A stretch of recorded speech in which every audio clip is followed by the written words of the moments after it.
Hey, it's Ryan Reynolds here from Mint Mobile. Now, I was looking for fun ways to tell you that Mint's offer of unlimited premium wireless for $15 a month is back. So I thought it would be fun if we made $15 bills. But it turns out that's very illegal. So there goes my big idea for the commercial. Give it a try at mintmobile.com/switch. Upfront payment of $45 for 3 months, $90 for 6 months, or $180 for 12-month plan required. $15 per month equivalent. Taxes and fees extra. Initial plan term only. Greater than 50 gigabytes may slow when network is busy. See terms. This episode is brought to you by Netflix. The MLB at Field of Dreams returns. Bryce Harper and the Philadelphia Phillies face Byron Buxton and the Minnesota Twins at the iconic Field of Dreams ballpark. The field is calling. Watch the MLB at Field of Dreams game live on Netflix Thursday, August 13th at 7:30 p.m. Eastern, 4:30 p.m. Pacific.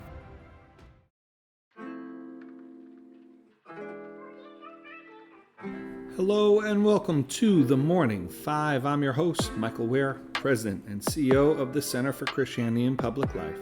Today is Monday, August 3rd. Let's start with the passage from the 84th Psalm. How lovely is your dwelling place, O Lord of hosts. My soul longs, yes, faints for the courts of the Lord. My heart and flesh sing for joy to the living God. Even the sparrow finds a home, and the swallow a nest for herself, where she may lay her young. At your altars, O Lord of hosts, my King and my God. Blessed are those who dwell in your house, ever singing your praise. Blessed are those whose strength is in you, in whose heart are the highways to Zion. As they go through the valley of Baca, they make it a place of springs. The early rain also covers it with pools. They go from strength to strength. Each one appears before God in Zion. May God bless the reading of his word. Well, friends, I hope you had a wonderful weekend. We're in August, believe it or not. I hope you're planning on some kind of relaxation this month. Let's catch up on the news together.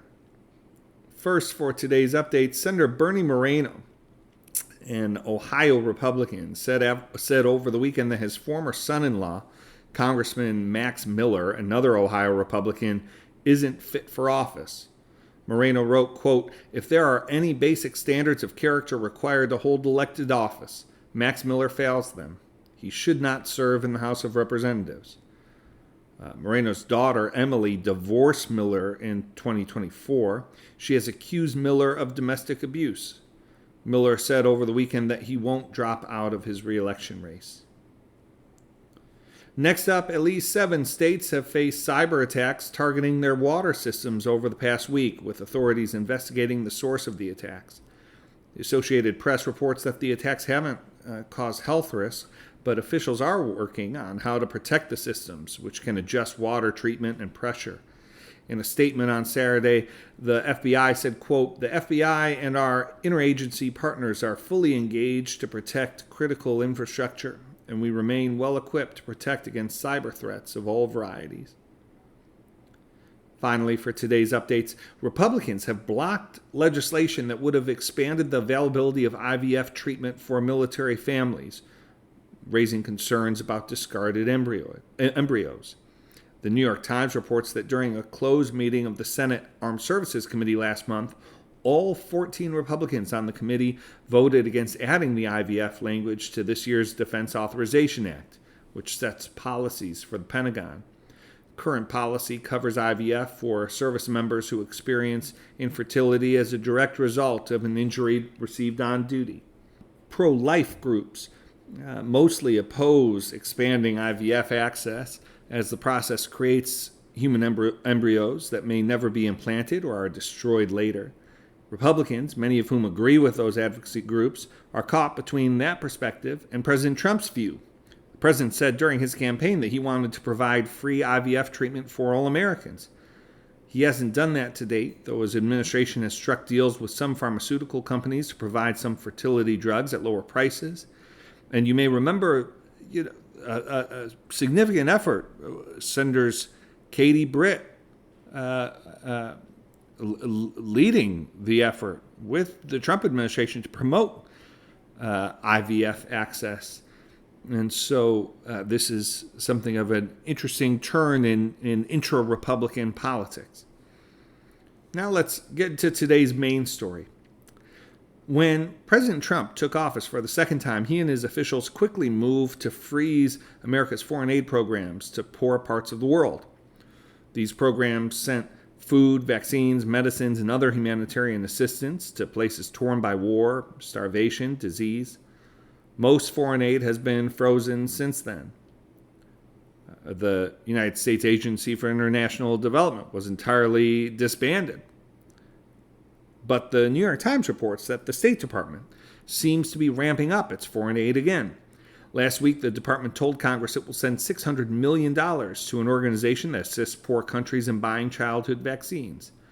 Other recent U.S. government commitments to international organizations have gone toward combating hunger and tuberculosis, adding up to almost $2 billion. The money is coming from funding that has already been approved by Congress but was frozen in those early days of the second Trump administration.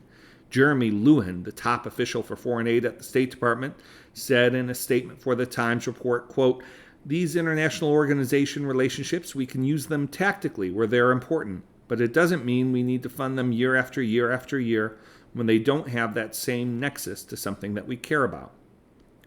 Now, according to the Times, some recent funding announcements include $800 million for the World Food Program to fight malnutrition in countries including Ethiopia, Myanmar, and Ukraine, $218 million for UNICEF to work on improving child health through nutrition, water, and sanitation projects, $100 million to Operation End Starvation, which is a new public-private partnership working to lower child mortality from malnutrition, $50 million to the Coalition for Epidemic Preparedness Innovation for the development of new Ebola vaccines, $203 million to the International Committee of the Red Cross and the International Federation of Red Cross and Red Crescent Societies for disaster response and humanitarian assistance, $661 million to the Global Fund to fight AIDS, tuberculosis, and malaria. Now, those investments don't mean the United States is going to get back to the level of foreign aid it had been sending to organizations around the world through 2025, though. The Pew Research Center has analyzed government data about foreign aid disbursements and found that last year it fell to the lowest level in more than 20 years. It's on track to be even lower this fiscal year, according to Pew. Federal agencies dispersed $47.3 billion in foreign aid in fiscal year 2025, about $26 billion less than in fiscal year 2024, according to the Pew report. Adjusted for inflation, that was the lowest amount of foreign aid since fiscal year 2004. The government has given out just shy of $7 billion in foreign aid in fiscal year 2026 as of July 1st. That's the most recent data available, covering 3/4 of the current fiscal year. Let's stop there and go to the Lord in prayer. Dear Father, always near us, may your name be treasured and loved. May your rule be completed in us. May your will be done here on earth in just the way it is done in heaven.